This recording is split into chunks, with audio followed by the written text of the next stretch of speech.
रोगी की एक अवस्था जिसमें रोगी बहुत बोलता है, जैसे छोटे बच्चे आते हैं और उनकी माँ बताती है कि बहुत बोल बोल करता है, इसको बहुत खांसी आती है।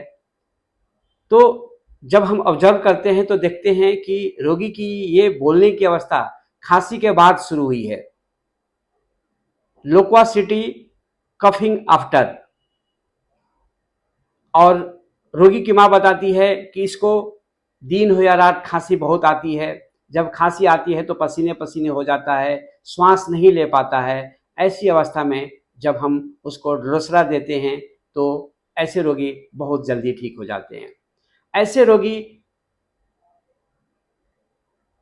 खांसी के बाद बहुत बोलते हैं, चेहरे से बहुत दुखी नजर आता है बच्चा, और उसको बोलता है मम्मी कुछ उपाय करो कि ठीक हो जाए, कैरी डिजायर टू बी, और दवा है ड्रोसरा।